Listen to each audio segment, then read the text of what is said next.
Hujan baru saja reda, genting-genting masih basah, ujung-ujung dedaunan sesekali masih meneteskan air sisa hujan. Air menggenang di beberapa bagian halaman pesantren, angin dingin mendesau mengibarkan jilbab para santriwati yang sedang berjalan menuju tempat makan pagi.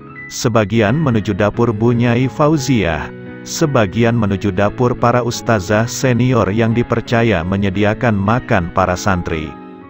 Wajah para santriwati itu tampak semeringah. Di dapur yang dikelola Bu Nyai Nur Fauziah, ratusan santriwati riuh berkerumun seumpama kawanan bidadari. Wajah-wajah mereka polos murni berseri-seri. Sebagian telah mendapatkan jatahnya, mereka duduk di bangku-bangku panjang dan melahap menu sarapannya sambil bercengkerama. Sebagian masih antre, sebagian lainnya sedang mengulurkan piring untuk diisi menu sarapannya. Sebagian lagi sibuk mencari tempat duduk, dan bila tidak menemukan tempat lagi untuk duduk, mereka membawa sarapannya ke serambi asrama pesantren dan makan di sana. Aina dan 3 orang santriwati hadim Bu Nyai melayani para santriwati dengan cekatan. Wajah Aina tampak lebih bercahaya dibandingkan ketiga temannya.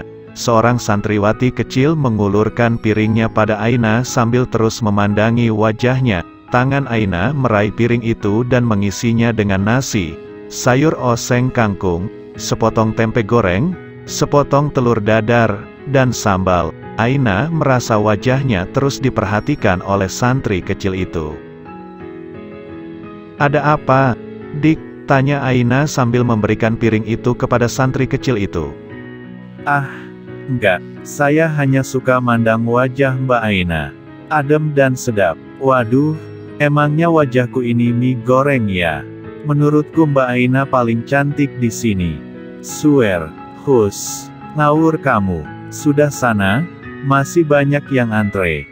Santri kecil berkerudung biru itu ngeloyor pergi sambil sesekali menengok dan melihat wajah Aina. Seorang santri gemuk mengulurkan piring sambil tersenyum. Rohmatun, sudah balik lagi. Loh, katanya pulang ke Trenggalek.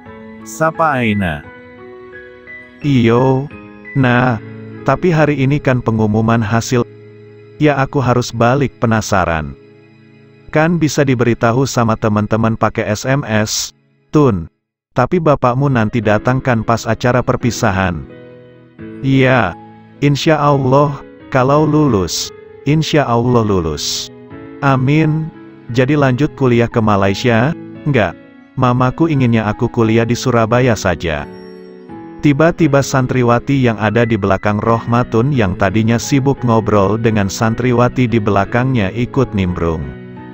"Kau sangat beruntung bisa lanjut kuliah, Tun, lebih beruntung daripada Aina, ya kan, Nah?"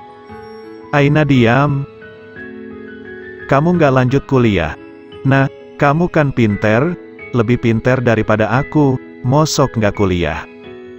Bukan masalah pinter, tapi masalah mental dan habitus keluarga.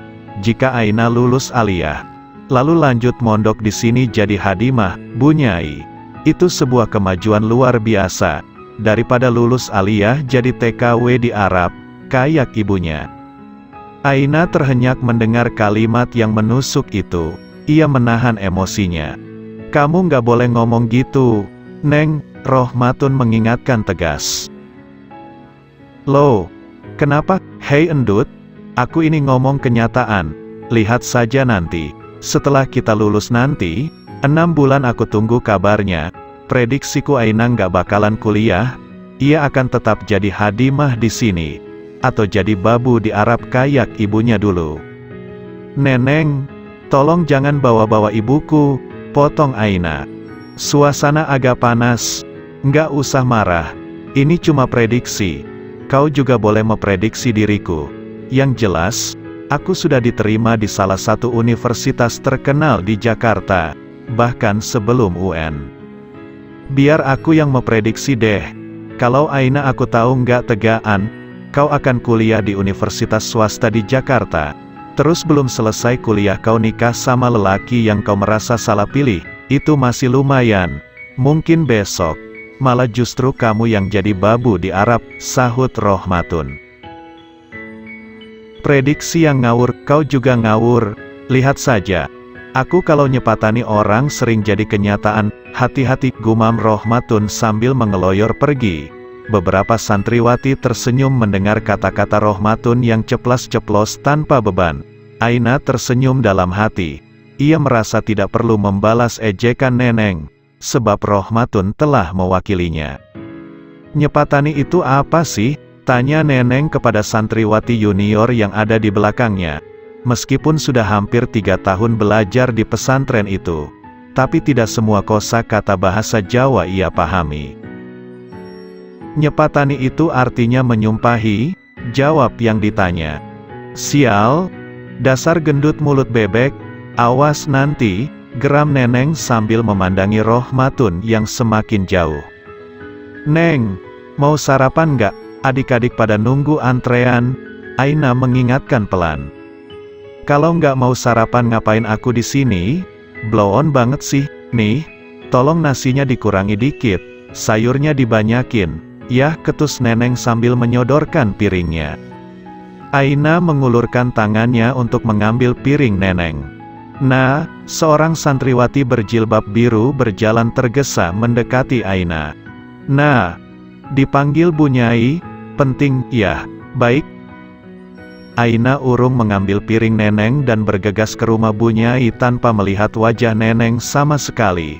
Neneng tampak kesal merasa dicuekin. Neng, kamu bisa tolong menggantikan posisi Aina. Kasihan itu adik-adik harus segera masuk kelas. Kalau kamu kan sudah nggak masuk kelas. Tolong? Iya, kata Mbak Ningrum sambil sibuk meladeni para santriwati yang mengambil jatah sarapan.